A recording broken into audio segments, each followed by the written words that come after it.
Welcome back to the Life of Buddha series. In episode 23, we witness the Buddha continuing his journey of teaching after his first rainy season retreat at Deer Park.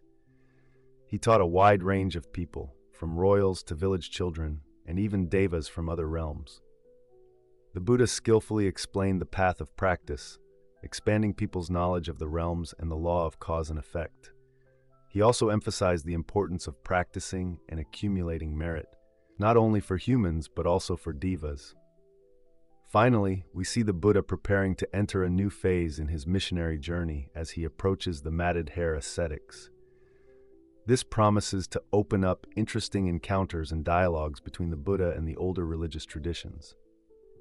In this next episode, we will follow the Buddha's encounter with the matted hair ascetics, as well as his teachings on the differences between his path of practice and traditional ascetic methods. The Life of Buddha, Episode 24, The Mystery of the Snake in the Fire Temple and Fire Worship. The Kassapa clan had 3 brothers who all became monks and followed the traditional sect. They wore their hair long, tied it into a braid, practiced asceticism, jatila, and worshipped the god of fire, Agni. They were all intellectuals, practiced seriously, and were respected by many people, so they became famous in many places, and each had many disciples. The eldest brother lived in the forest of the Uruvela tribe, Uruvela, so he was called Uruvela Kassapa, and he had 500 disciples. The successor built a monastery on the riverbank, Nadi, so he was called Nadi Kassapa, and he had 300 disciples. The youngest brother chose the slope of Gaya Mountain to establish a place of study and practice, so he was called Gaya Kassapa, and he had 200 disciples. Uruvela Kassapa was very prestigious, and his 2 younger brothers wholeheartedly followed him, and his disciples and followers worshipped him like a god.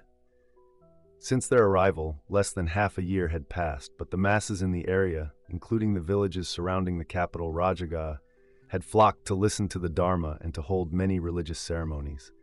As a result, shops, tents, and services related to religious ceremonies had the opportunity to be set up along the roadside, looking crowded, noisy, and complicated. The Buddha asked for directions and arrived at the hermitage of the chief ascetic Uruvela Kassapa when it was just dark. The chief ascetic was old, but looked strong and sturdy. He wore a patched animal skin robe, his beard was dotted with silver, and his braided hair was neatly tied and hung long behind. Seeing a monk with a radiant complexion, noble appearance, and majestic demeanor, he knew that he was not an ordinary wandering ascetic, so he felt both awe and respect, and thought of a way to welcome him politely, before understanding the reason. The Buddha showed the manner of a teacher by greeting an elder politely and appropriately. The ascetic Uruvela Kassapa kindly showed the young monk how to wash his feet in the water jar and invited him into the room, next to the warm fire, to talk. More than an hour had passed. Sitting on 2 grass cushions in a cozy and quiet space, the conversation still continued between the 2 wise men. The 3 senior disciples of the chief ascetic, sitting behind, were also listening attentively. The Buddha was quite surprised at the profound knowledge of the chief monk about the 3 Vedas, the 6 sects in the tradition, and some other sects outside the tradition that had just recently established their theories. The monk Uruvela Kassapa was even more surprised at the young man's profound knowledge and wisdom. What the monk knew, he also knew, and he knew it even more deeply and widely. And how much knowledge was drawn from the scholastic and academic treasures that had just been decoded through the language of intelligence and eloquence, the young man had already overwhelmed him. And it seemed that the monk had not finished speaking and was still trying to save face for him in front of his disciples. So, after the conversation, he was completely stunned. His mind and spirit seemed to have lost all strength. He had just talked with a person of master knowledge. Seeing that it was late, the Buddha asked to leave, saying, "On the edge of the forest, there is a fire temple, a place to worship the fire god. Venerable sir, please allow me to stay there for one night." The ascetic Uruvela Kassapa replied very honestly, "Please stay here, wise man. There is a huge snake dragon inside the fire temple. It is very dangerous. No one dares to enter. For the past few days, we have had to perform the sacrificial ceremony outside." The Buddha smiled and said it was okay. because there was a way to make the snake god unable to harm him. The head priest had no choice but to agree, but he kept giving very careful instructions. After seeing the guest off, the ascetic Uruvela Kassapa meditated for a while, but he could not concentrate. He lay down to rest for a while. His mind was restless. The recent conversation with the Buddha has confused him. He thought to himself, "This person, of unknown origin, makes me very afraid. My knowledge up to now, I thought it covered the world. It turns out, my knowledge still has many shortcomings. Even in the Vedas, some chapters in the Rig Veda, Yajur Veda, Samaveda, Atha Veda, the young man also pointed out to me the meanings in the hymns that contained profound thoughts. The most shameful thing is that the mantras in the Samaveda, including 1549 hymns dedicated to the god Agni, that we often use to recite in prayers, large and small ceremonies, are our fort, our long-standing knowledge. That monk also pointed out the places that are suspected to be forged or fabricated for the purpose of worldly benefits of later generations, which we cannot refute, because it is so true. Oh, and then what about the Navaya philosophy, the school of logic that originated from where the founder Gautama established his theory? The young man said that it was just an inheritance of several thousand years ago from the pre-Vedic period, wanting to use the method of reasoning through 5 stages: fact, cause, major premise, minor premise, conclusion as a legitimate tool to bring practical benefits to knowledge and active thinking. But what about today? Nowadays, its utility is to let people argue with each other, criticize each other's theoretical errors, and put each other down to make a splash, to create a unique position in the debate arena. And even the original Navaya, no matter how good the theory is, what is the use of establishing the value of knowledge and ideology? The earth still rotates, greed, anger, and delusion still exist, and sorrow, lamentation, and pain still exist in people's hearts. Oh, that excellent, lovable monk said it right. As for the Viveka philosophy, the theory of victory, the founder of which was Canada, the young man also pointed out quite serious mistakes, especially the extremely small atom and the vacuum, which are the 2 elements that make up all things. This young man said very wittily, "The blind, ignorant power of 1/1,000,000th of a dust particle combined with the vacuum that can create our discussion today, right?" Then, when he could not explain the order of this world, the founder invoked the supernatural power of God. The Samkhya and Satanas, theorized by Kapila, could be said to be full of knowledge, advocating the end of all human suffering, which was very delicious, but his reasoning fell into obscure metaphysics, idealism, materialism, and spiritualism mixed together. However, his system of thought was very erudite, perhaps the most erudite among the philosophical movements of the time. But the more he explained, the more clearly he saw the illusory Maya, and then the path, the way out, could only dissolve into the metaphysical essence, the eternal, unchanging unity. The ascetic Uruvela Kassapa recalled, suddenly smiled, and continued his recollection. When referring to the Mimamsa philosophy, the young man affirmed that Jamini, the founder of the religion, did not discuss nonsense philosophy, but only focused on and strictly followed the forms of sacrifice, prayer, charms, and secret arts. He already knew this, but this monk concluded that the doctrine was very impressive. It is not an ideology. It only opposes reason, the narrow, limited, and arrogant human mind, the greed, the insatiable animal instinct of humans, who do not know themselves but often boast about the truth and virtue. Jamini taught like that and then advised the people to sacrifice, and pray. As for the last 2 philosophies, yoga and Vedanta, the young man will postpone them for another time, perhaps because he is afraid of touching on some of the views of practice of our braided hair ascetic sect. This monk is very intelligent, subtle, and profound. However, this intellectual monk has also smiled with me at those who advocate the view of no action, the view of no person, ahidakadi, the view of nothingness, natikaditi, or the naive and crude sophism, materialism, and atheism that are rampant throughout Rajagaha, Vesali, Varanasi. But anyway, he is too young, and I have already attained arahantship, so why argue? Why cling to views? Arriving at the fire temple, he glanced inside and saw a symbolic god in the middle with unknown motifs.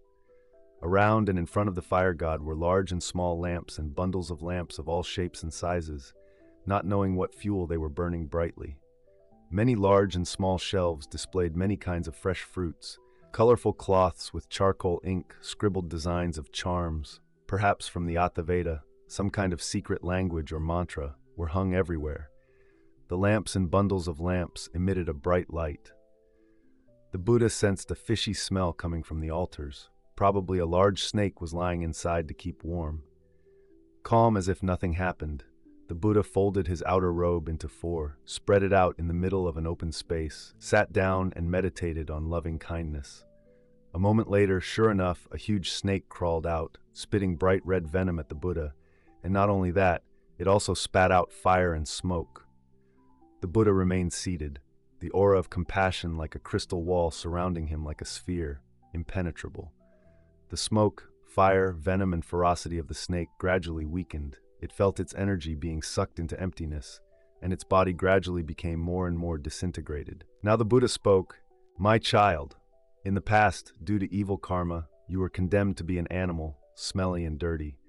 Having an animal body, suffering and being tormented like that, you did not even know it yourself, and even used smoke, fire, and poison to harm Tathagata. Tathagata is a Buddha, a perfectly enlightened one. In this world, no one, human, god, Brahma, or demon king, has the power to harm Tathagata. Turn your head towards goodness, my child, and live a harmless life. Tathagata will bear witness." The snake quietly lowered its head, seemingly submitting. The Buddha reached out and stroked the snake's head, using his supernatural powers to transform the big snake into a small snake, put it in his alms bowl, and then he sat down to rest in the peace of meditation. At the third watch of the night, the Buddha lay on his back for a while, then sat contemplating the ascetic's roots and conditions. He smiled and silently thought. There was still very little dust in his eyes and mind, so he thought he had attained the fruit of an arhat. To convert his master and disciples, all he needed to do was subdue Uruvela Kassapa, but it would take many days, requiring the use of a lot of knowledge, learning, teachings, and even supernatural powers. In the morning, as soon as the Buddha stepped out of the firehouse, he saw the ascetic Uruvela Kassapa and his followers filling the front yard. They were worried and feared that he had been killed by the snake god. When they saw that the young monk was safe, they smiled and breathed a sigh of relief. Buddha expressed his gratitude. "Thank you for your concern. That dragon was quite fierce, but now it is gentle and harmless. Take a look." Having said that, the Buddha reached into his alms bowl, caught the little snake, put it down at his feet, and withdrew his supernatural power. Everyone stared. The little snake slowly grew, returning to its original body, as big as 2 house pillars, longer than 5 shoulder poles, bowed its head and curled up politely at the Buddha's feet. He said to the snake, "Okay, go back to your hometown. This is not your place. Live a harmless life, and you will be free from the animal form in your next life. Now go." The obedient dragon quietly crawled into the forest, and after a while, it disappeared. Everyone held their breath to witness the rare event and the terrifying supernatural power of the monk. Even the ascetic Uruvela Kassapa was very impressed and praised him endlessly, but in his heart he thought, "After all, this young man has not yet attained the fruit of arhat." A Samyak Sambuddha, through the profoundness of the infinite paramitas, if he directs his mind, will know everything, but he is generous, patient, and compassionate, and will definitely lead him into the true dharma. Although the monk earnestly invited him to eat at noon, the Buddha tried to refuse, saying that he only wanted to go on alms round in the village, then asked to rest in the nearby forest. As the Buddha had predicted, at noon after his meal, while walking meditation, the ascetic Uruvela Kassapa came to him. Then they sat and talked under a tree. Uruvela Kassapa said, "Last night I knew that the wise man was embarrassed about something, so he did not mention the 2 philosophies of yoga and Vedanta. Was the wise man afraid of touching our current practice?" Buddha was silent. "Indeed, we worship Agni. The hymns and sacrifices are taken from the Athaveda. The ideological foundation is faithful to Vedanta, and the path of practice is based on the 8 stages of yoga. We have lived a moderate ascetic life, accepting only the little that is necessary in terms of clothing and medicine. We have made our own places to sleep, sit, and lie down. We sometimes receive humble offerings of food, mainly going on alms round. We do not go to rich, royal places. We do not accept any money, land, fields, or cattle from the worldly people as offerings. Buddha remained silent. We know that the source of all suffering is desire. Therefore, every yogi must strictly confine himself to the precepts to purify his body, speech, and mind. Some people who keep the precepts of the saints, in addition to not harming ants or blades of grass, also eliminate part or two of the needs of the body, in order to control desire or eliminate desire altogether. Others use some hatha yoga postures to regulate the blood and energy to strengthen the body and mind. Then, focus on regulating the breath, following the breath, controlling the breath until, if necessary, even stopping the breath. We can also chant Om to enter into concentration, to escape all feelings and thoughts, to achieve a state of egolessness, to taste the flavor of liberation when the small self is in harmony, unified, and one with the great self. Now, I and the universe are one. I have done what I needed to do, wise man. The Buddha knew that the monk was implying that he had attained arhatship, so he just nodded slightly. Yes, I know you have such a serious monastic life. I respect you very much. What about the other side? The Buddha thought, now is the right time to say, the other aspects still need to be discussed, Venerable Sir. The first is the fire sacrifice. The second is the precepts of the saints. The third is the concentration of liberation, merging the small self into the great self. So it turns out that such important points, such orthodox scholasticism, still need to be discussed again. The Taoist suddenly raised his voice, seeming very surprised. Then may I ask the wise man to hear your opinion? Buddha remained calm and asked again, what is your opinion about fire, and do you think that fire can help the soul to be liberated? Then the Buddha listened very attentively. The ascetic Uruvela Kassapa said in order, fire is life, the origin of life, the source of life.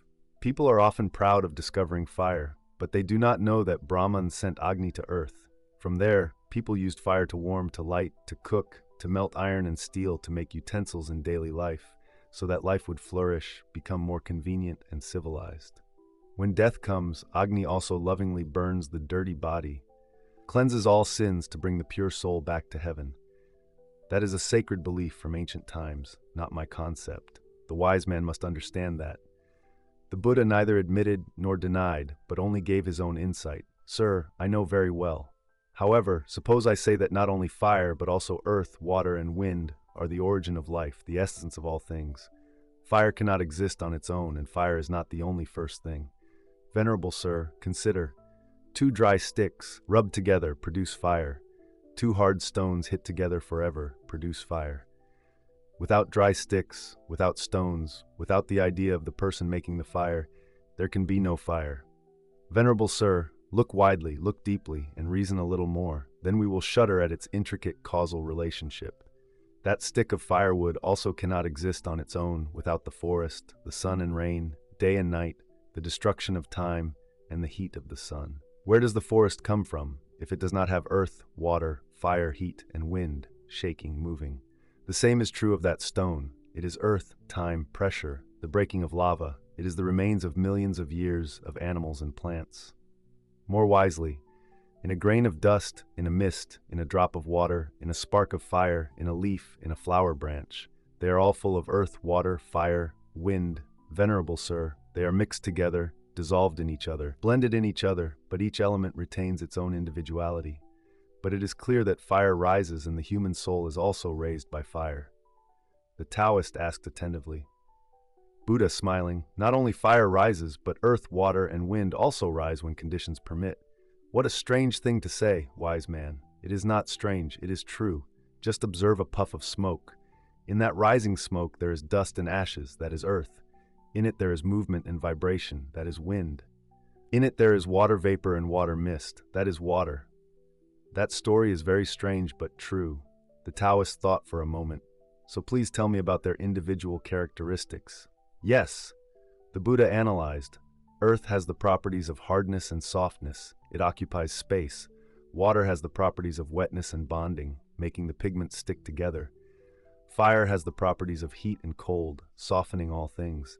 Wind has the properties of vibration and movement, creating circulation and movement for all things. The wise monk Uruvela Kassapa, after hearing this, remained silent, but still tried to salvage the situation because of his deep conviction. All 1,549 sacrificial hymns and hymns to the fire god have the same common content, which is that the fire god burns all impurities so that the soul can be reborn. Is that wrong? Buddha smiled.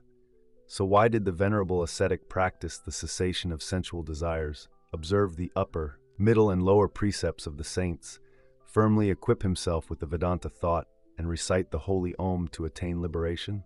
Just a spark, and it would be done. The Taoist shivered. It was dusk when they both stood up. The Taoist intentionally invited the Buddha to sleep in his hermitage, but the Buddha refused again, only asking to stay in the firehouse like the night before. After a night of quiet contemplation, the Taoist would surely find that the foundation of his practice had been shaken.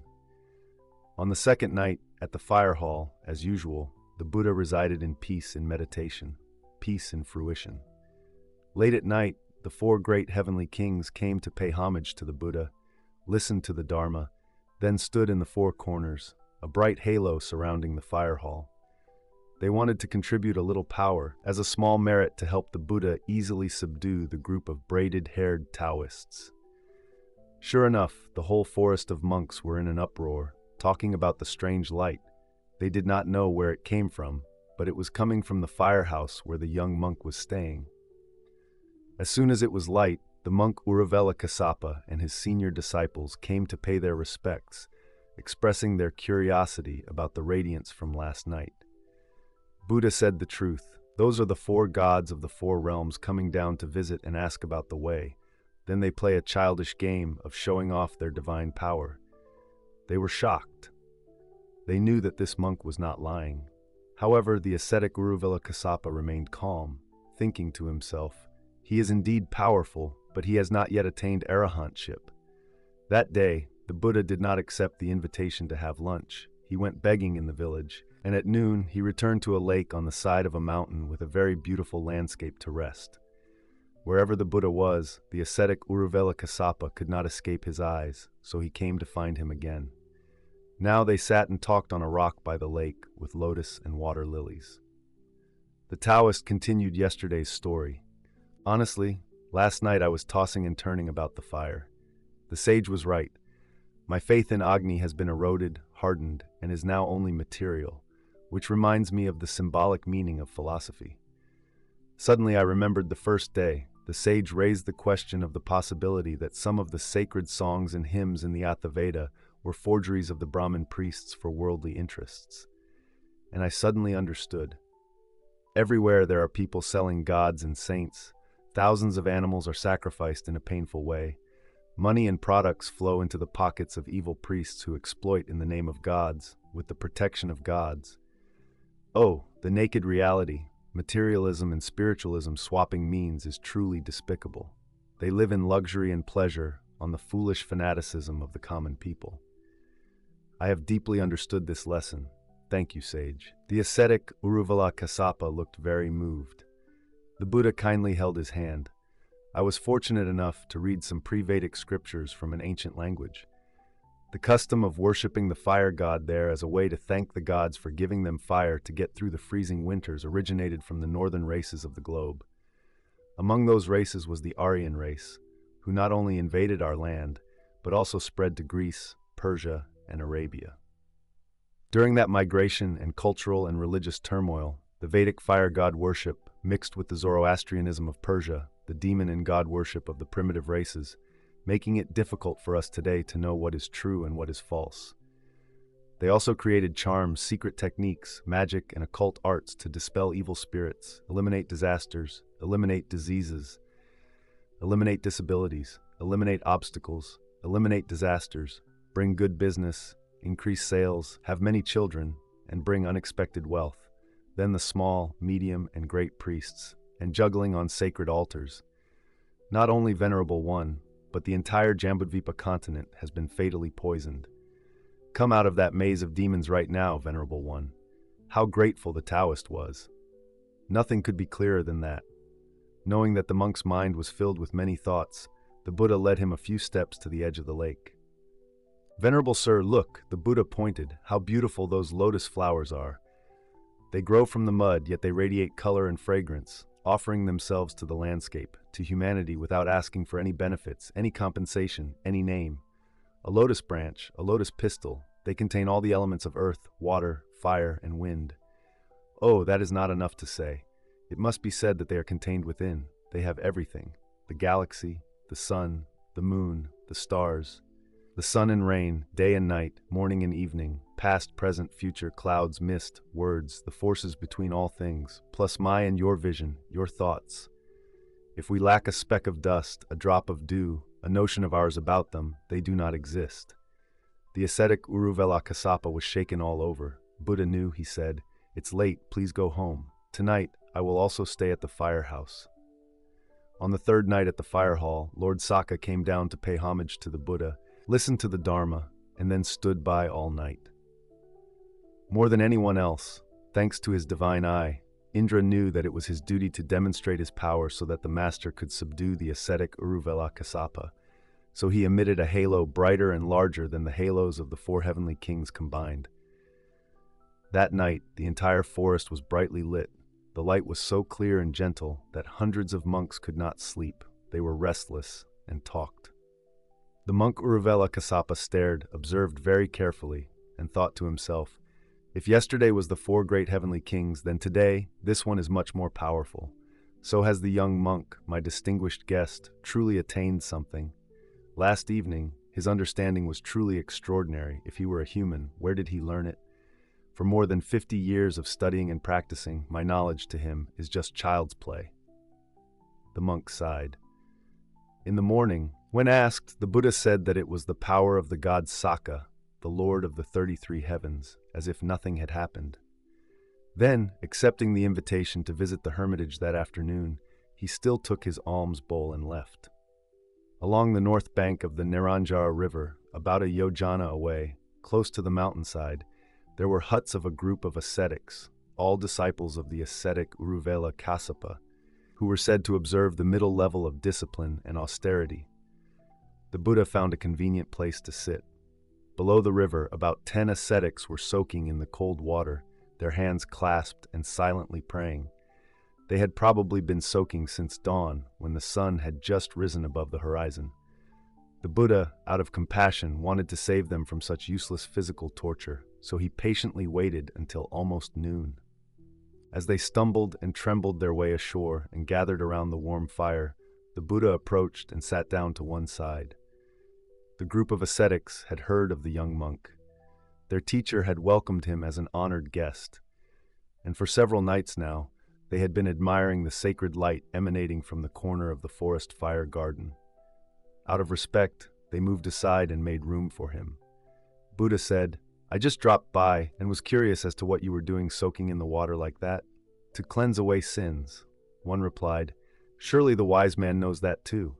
"Indeed I know, but I don't really know."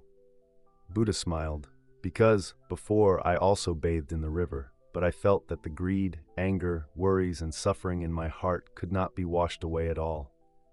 The group of Taoists looked at each other. Suddenly one of them said, "Perhaps it is because the sage has not prayed." "How do you pray?" They answered as if by heart, "Pray to the supreme deities Brahma, Vishnu, or higher deities like Rama, Brahman. Otherwise just recite the holy syllable Om, Om, with sincerity and fervor." "I understand." Buddha nodded. "So now you must be free from all your sins." Seeing them bow their heads and remain silent, Buddha knew that they were honest and easy to educate. "Hey everyone." Buddha casually picked up a stone.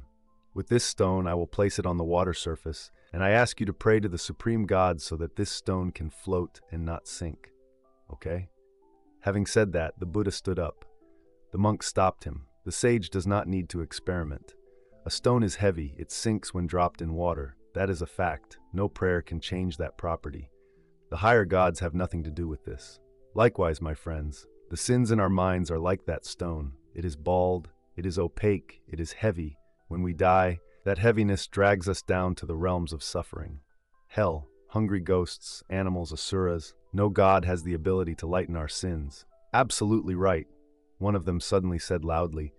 "No wonder over the years my hot temper, stupidity, gluttony, and sleepiness have not improved at all. The Buddha conveniently picked up the leaf with compassionate eyes and a gentle voice. This leaf, or cotton or oil for lighting, is the same. Its nature is light. It will float on the surface of the water. Even if 100 monks, 1,000 monks, pray for 100 years, pray for 1,000 years, they still cannot sink to the surface of the water, right? The Buddha looked with concern, then continued in a loud but still loving and gentle voice. Living in this world, if we have a good heart, know how to stay away from evil, know how to do good deeds, then our heart will not have regret, anxiety, remorse. Therefore, it will be clear, serene light. That clear, serene, light heart, because it is clear, pure, and light, will fly up, taking us to peaceful, cool realms. The human realm and the heavenly realms are inevitable, in accordance with the laws of nature, right? Even if 1,000,000 monks pray for us to go down, we still cannot go down, right? I understand, I see. Oh, how wonderful is the wisdom of the sage. The clouds have been lifted. We have eyes to see the light. What happiness! With great gratitude and bowing to the dusty feet of the Master, they all knelt down, prostrating themselves on the ground. When they raised their heads, the Buddha was no longer there. He had used his supernatural powers and was already in the Himalayas, in the mist and freezing cold. It would be another month before snow and ice covered these forests, so some strange fruits could still be found. The Buddha leisurely strolled to a fig tree, where the ripe fruit was as sweet as honey, and the bats ate it all.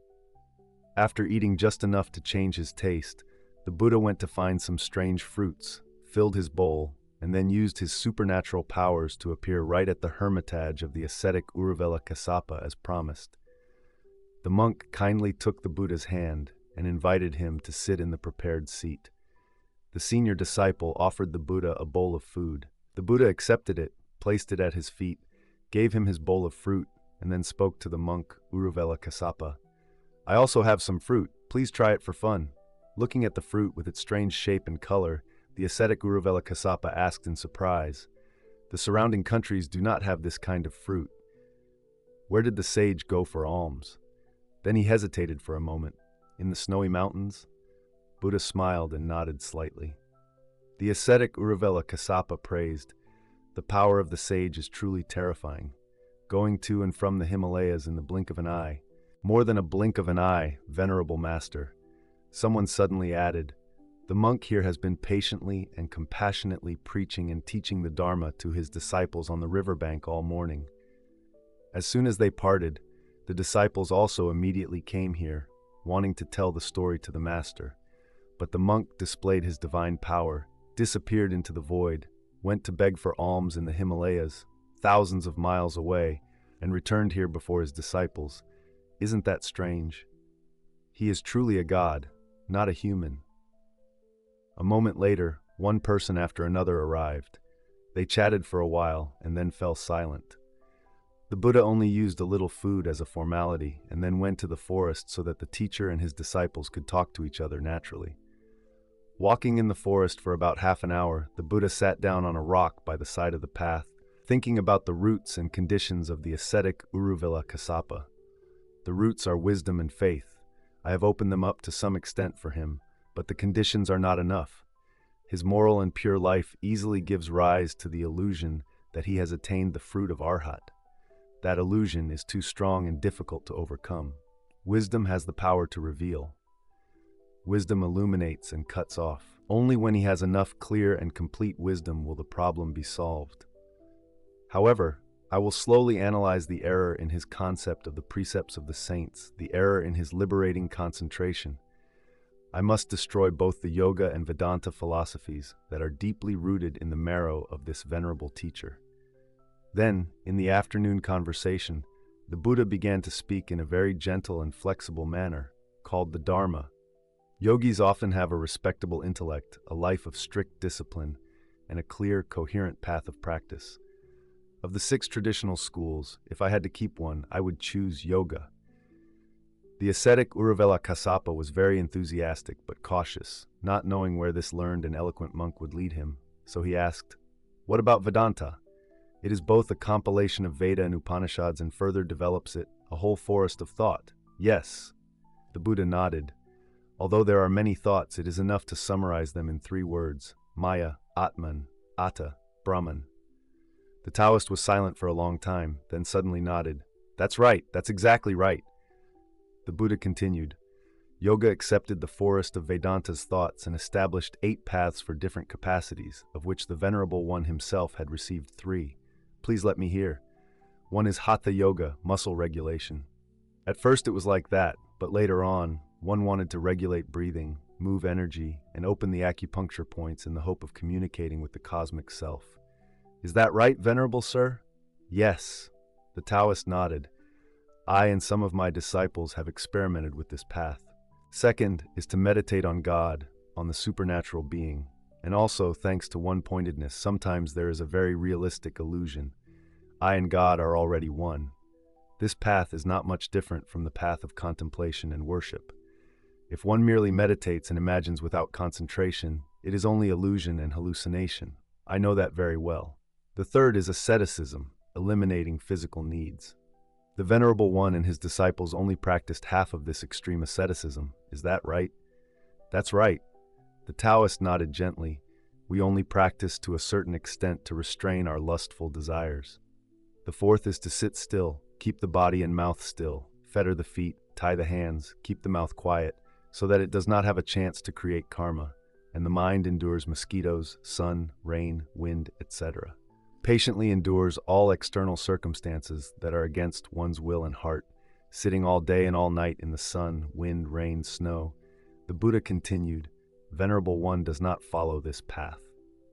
The fifth is to reduce breathing, hold the breath, breathe through the ears, through the pores. Venerable One despises this way of holding the breath.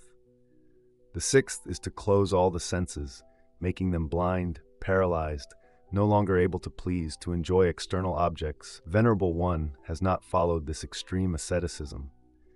The seventh is to recite the subjects, recite the names of gods, recite the sacred Om. Only about 2/3 of Venerable One's students have the ability to recite. The eighth is to purify the inner mind with the traditional meditation steps and then merge into the essence of the universe.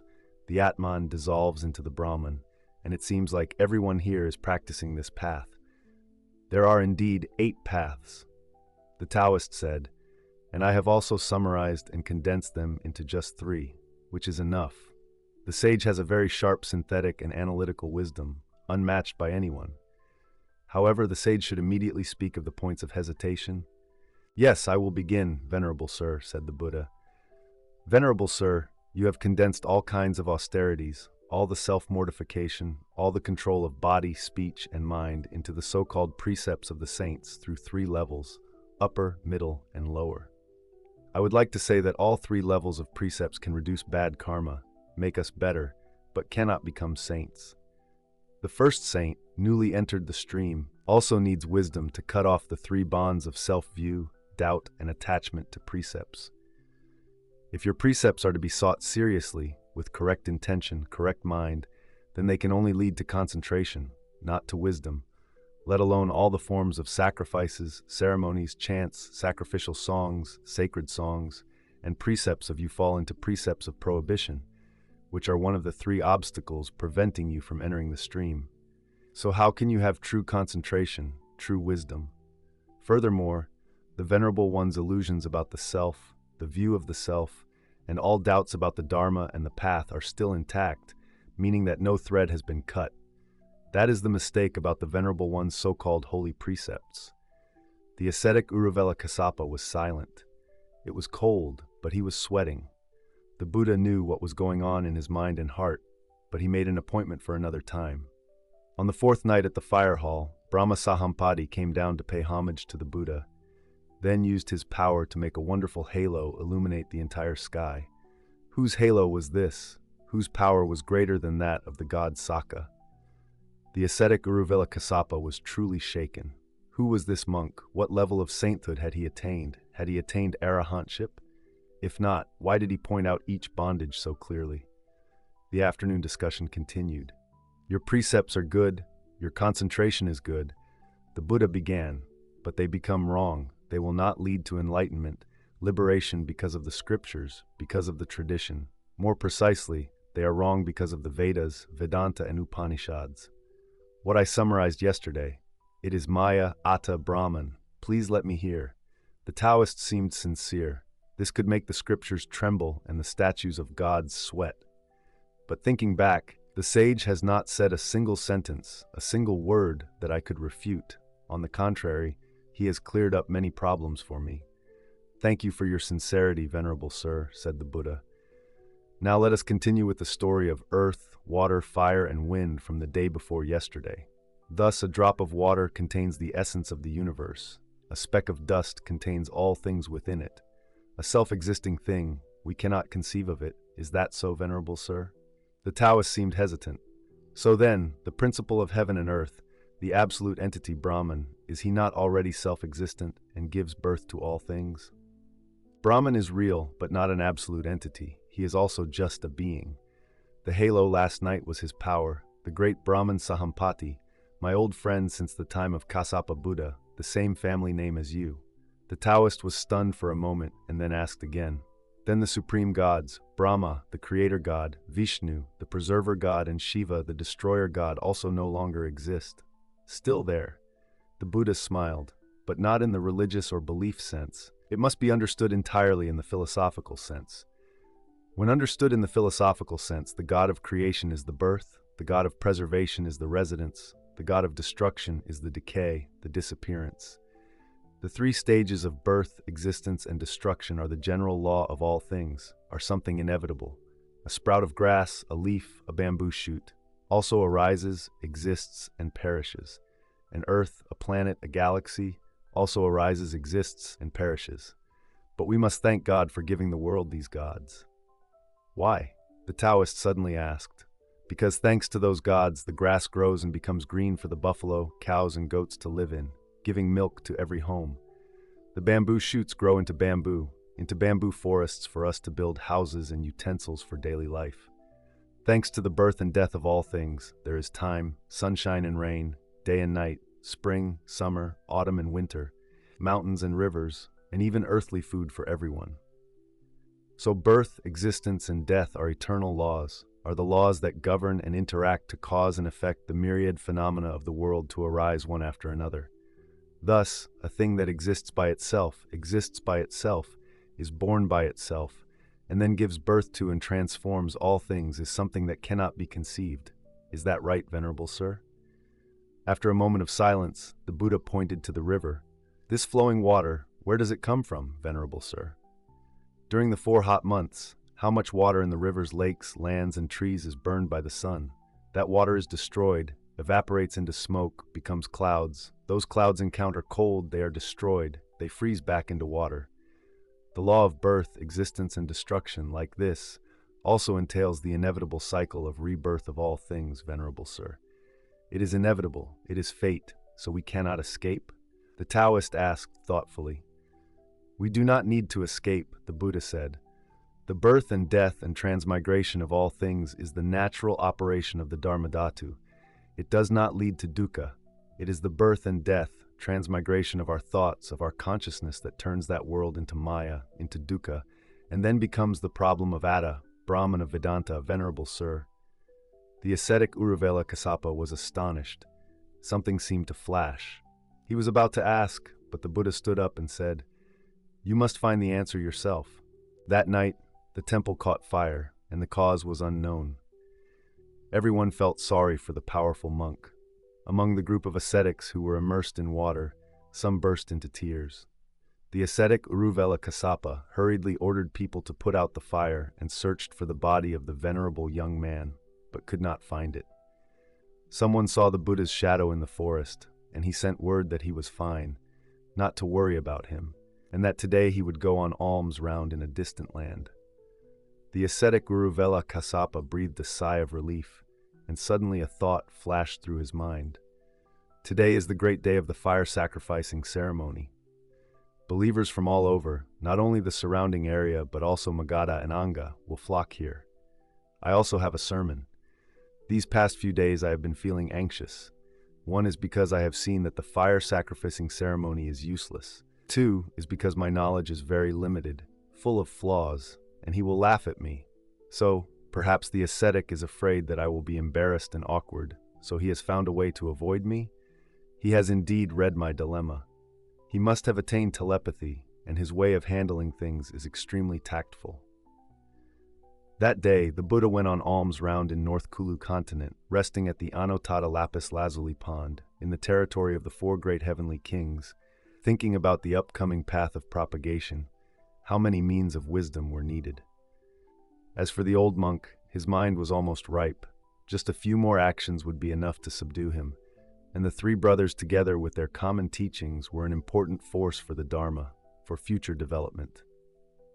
Thinking thus, the Buddha used his supernatural powers to fly to Lion Island, and at Mahanaga, he converted many yakshas to receive and uphold the precepts. The annual sacrifice with thousands of followers, with offerings and gifts as high as mountains of the fire god religion ended. It rained heavily, the wind and storm were fierce, the river water rose very quickly, overflowed the banks, and flooded several fields. Some of the hermitages near the bank were washed away by the water. Others were crooked and collapsed.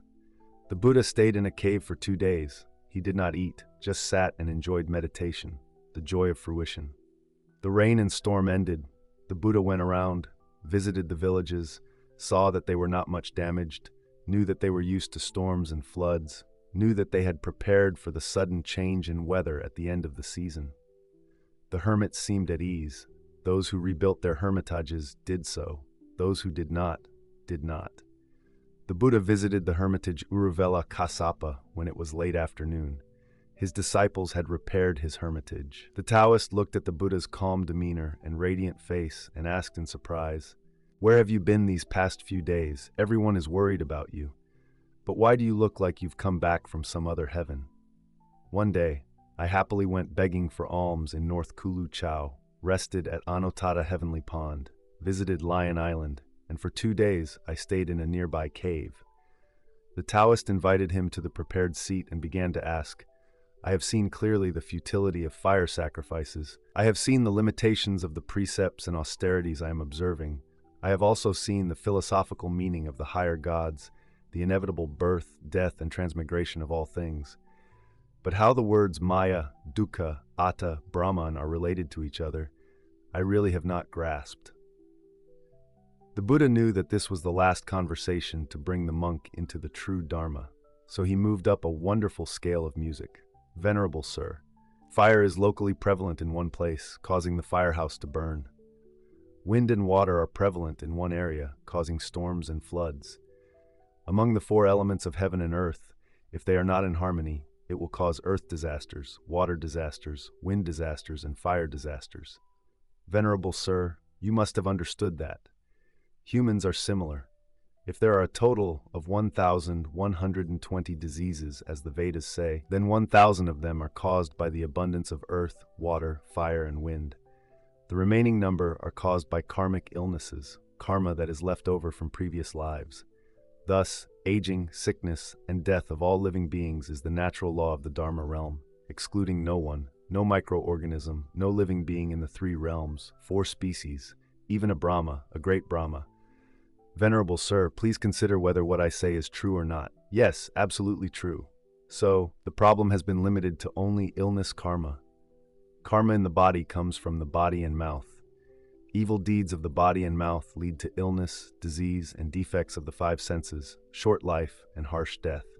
Good deeds of the body and mouth lead to less illness, less defects, good health, complete 5 senses, good looks, and long life.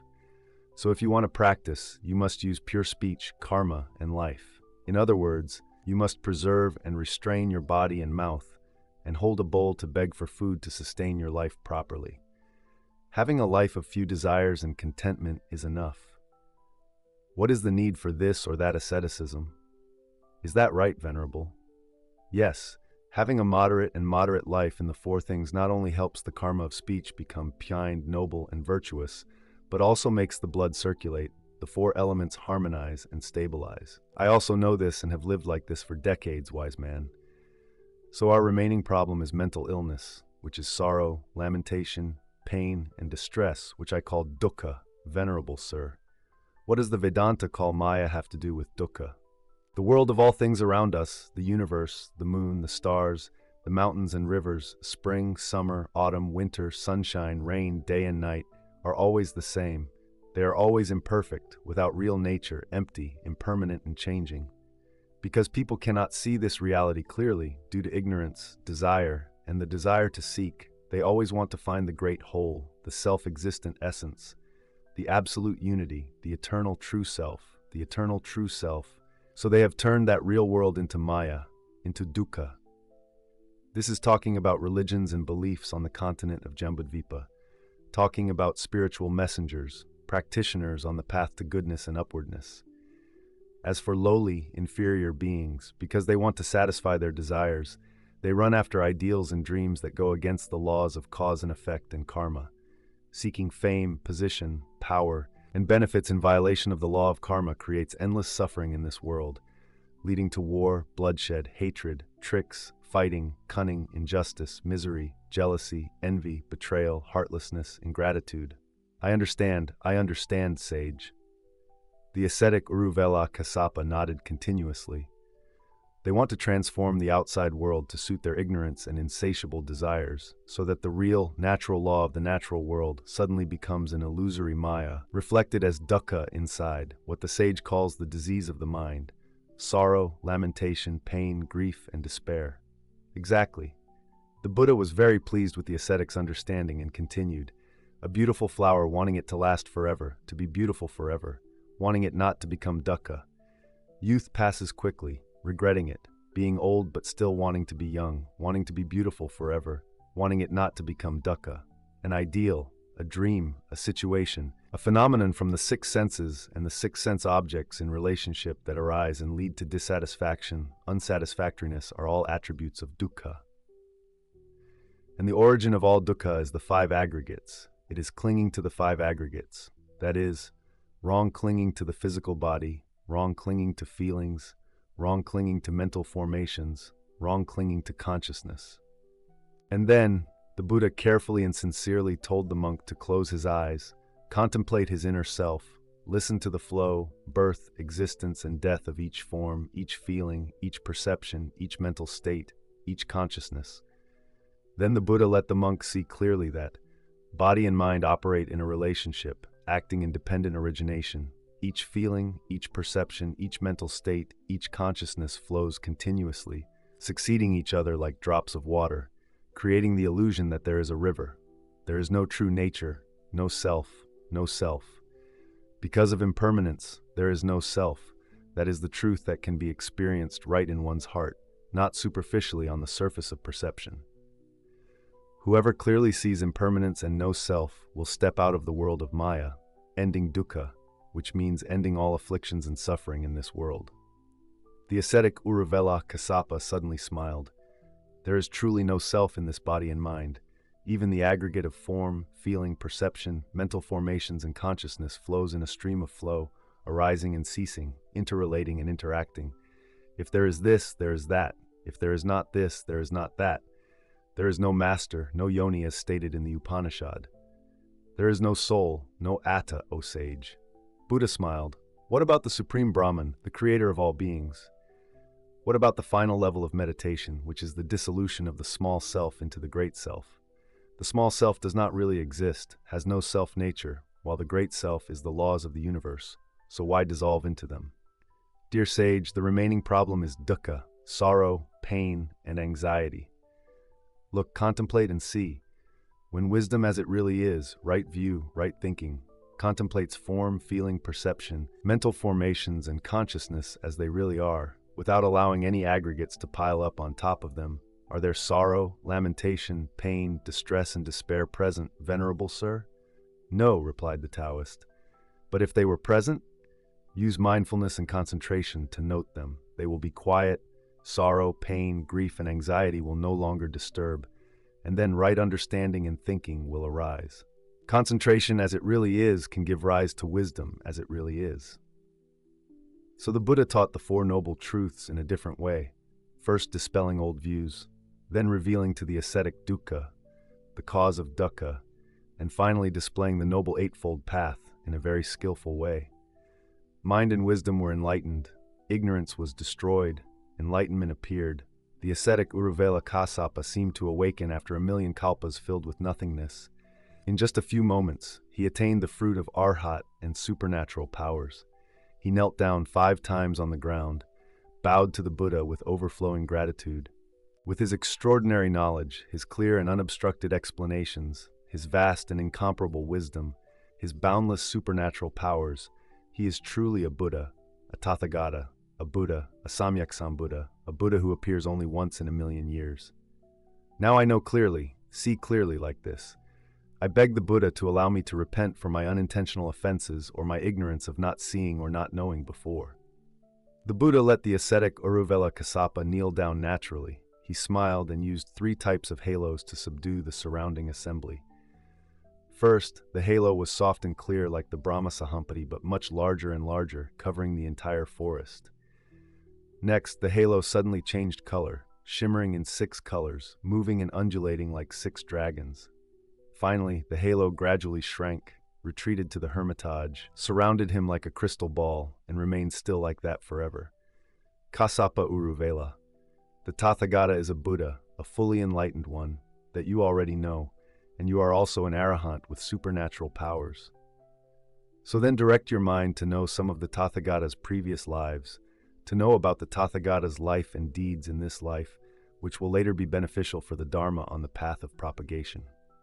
Obeying the order, the ascetic then directed his mind. The Buddha supported him with more power, and indeed saw clearly from the time of Buddha Dipankara how the ascetic Sumedha was prophesied, how he practiced the paramita virtues through 24 Samyak Sambuddhas.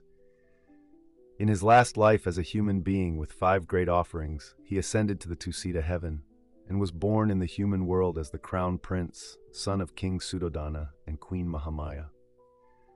When he grew up, he learned and had talent, married Princess Yasodhara, and the newborn Rahula, left home to seek the path, practiced asceticism for 6 years, and then attained enlightenment and liberation through the practice of the middle way at the Asatha tree on the other side of the southern bank of the Naranjara River. Next, for 49 days he did not eat, lingering around the Bodhiruka tree to perfect the Dharma. The Brahma Sahampati invited him to set out to teach the Dharma, to save his 5 fellow practitioners, Kondanya, Yasa, and 55 friends at Deer Park. Each and every one of them appeared clearly as if in the palm of his hand. After seeing this, the ascetic Uruvela Kassapa asked to become a monk. The Buddha told him to recite the 3 refuges 3 times as a ritual, then said that he was already a true monk, the Dharma was already in his heart, so he should live a holy life of celibacy to bring happiness to gods and humans. When the Buddha and the new Arhat stepped out onto the porch, the torches lit up the entire forest, and hundreds of monks stood and sat in a row. It was the Buddha's supernatural power that emitted 3 types of light that attracted them here. The 3 senior disciples also whispered to them that their teacher had just learned that the monk was a Buddha, a fully enlightened one. He had knelt at his feet, asked to take refuge, received the bhikkhu precepts, and called himself a disciple. And it seemed that no one was surprised.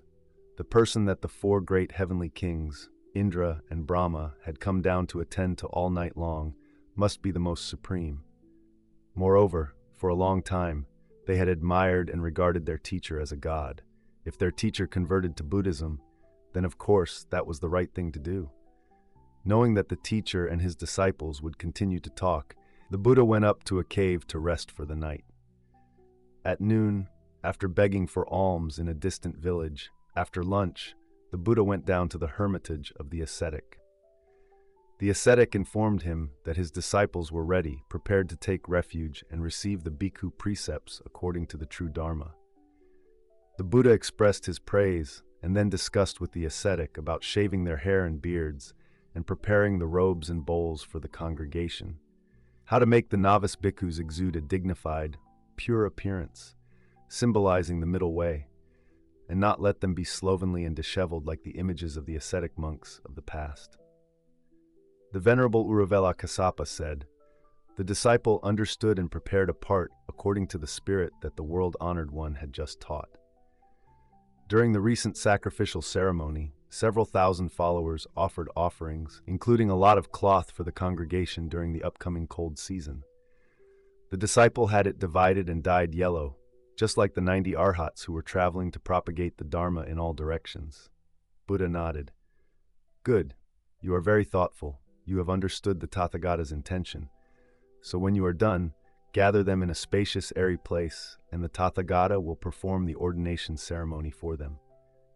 Thus a great change, a great transformation, a great bhikkhu ordination took place on the north bank of the Neranjara River. 500 clean-haired ascetics, wearing yellow robes, were ordained as bhikkhus by the Buddha. They knelt down behind the new bhikkhu, Uruvela Kassapa, and recited the 3 refuges 3 times, resounding throughout the river with an atmosphere that rose to the 9th heaven. Buddha Saranam Gacchami, Dhamma Saranam Gacchami, Sangha Saranam Gacchami. Disciples asked to return to take refuge in the Buddha. Disciples asked to return to take refuge in the Dharma. Disciples asked to return to take refuge in the Sangha. Only the Buddha and Uruvela Kassapa could hear the devas in the region joyfully praising and scattering heavenly flowers. The Buddha discussed with Uruvela Kassapa the selection of a few dozen qualified monks to whom he would teach the basic teachings, basic practices, and necessary rules of the ascetic life. The assembly obeyed without hesitation. Uruvela Kassapa and his 3 chief disciples were indeed capable leaders and organizers. They spontaneously divided themselves into groups and effectively communicated the Buddha's teachings on the middle way of life, leading to enlightenment and liberation.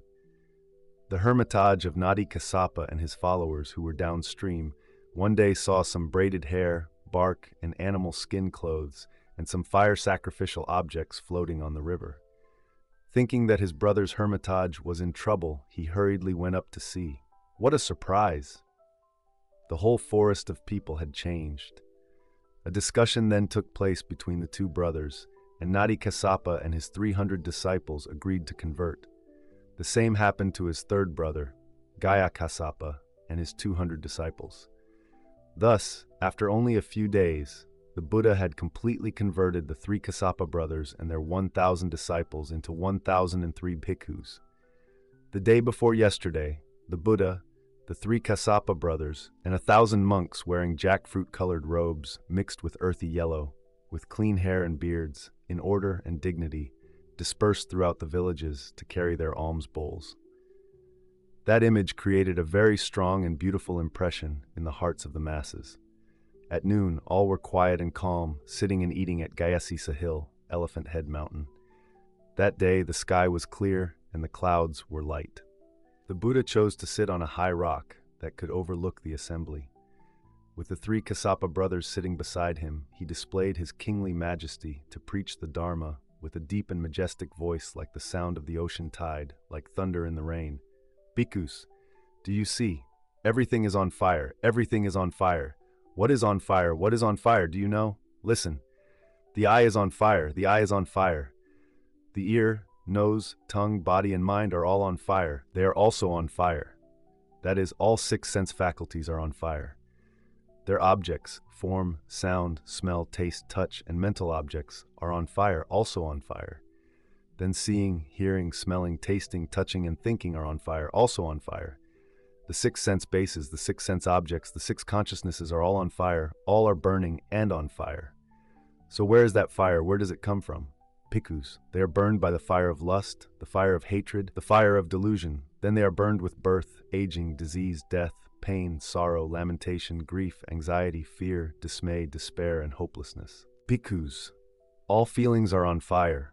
Feelings that pass through the eye, through the ear, through the nose, through the tongue, through the body, through the mind are all on fire.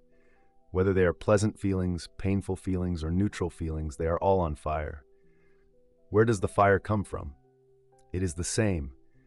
They are on fire with lust, with hatred, with delusion. Then they are on fire with birth, aging, sickness, death, pain, sorrow, lamentation, grief, worry, fear, despair, bhikkhus. As devoted disciples of the Noble Ones, as monks following the pure Sangha, do not let yourselves be burned by the fires of lust, anger, and delusion in your hearts. Do not let yourselves be burned by birth, aging, sickness, death, pain, sorrow, lamentation, grief, anxiety, fear, distress, despair, and hopelessness. So what should you do? How should you practice? How should you conduct yourself so as not to be burned? Monks, please clearly understand this as it really is. When the six sense organs come into contact with the six sense objects, feelings immediately arise. When there are feelings, fires begin to smolder and burn. So you must understand, contemplate, and realize for yourself to be bored with and distance yourself from the cravings when you come into contact with the external world and the six sense objects. In other words, you must be bored with and distance yourself from forms, sounds, smells, tastes, touches, mental objects that are lovable, agreeable, and pleasant, because they will cause your entire body and mind to burn. And when you do so, you will be quiet, let go, and cut off all greed, all anger, all ignorance, which will lead to the end of birth, aging, sickness, death, pain, sorrow, grief, anxiety, fear, worry, despair, and despair.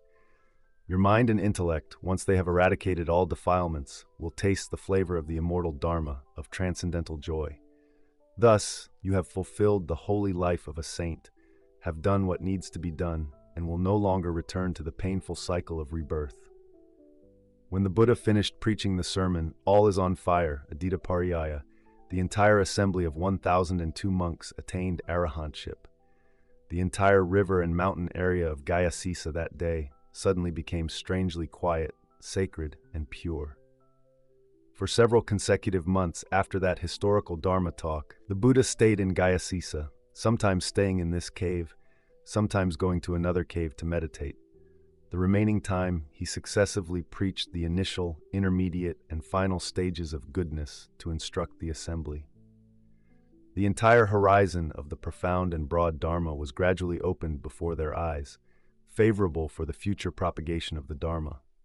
Dear ladies and gentlemen, you have just listened to the video about the life of Buddha Shakyamuni, adapted from the work A Life, a Sun and Moon by Master Geoy Duck. This video series will be broadcast at 7 p.m. every Monday, Wednesday, and Friday on the YouTube channel Buddhist Story.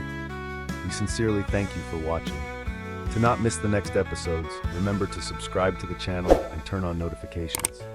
If you find the content useful, please share this video with your relatives and friends. All your comments are very valuable to us. Please leave comments below the video so we can discuss and share together. Thank you, and see you again in the next episodes of the video series, The Life of Buddha Shakyamuni.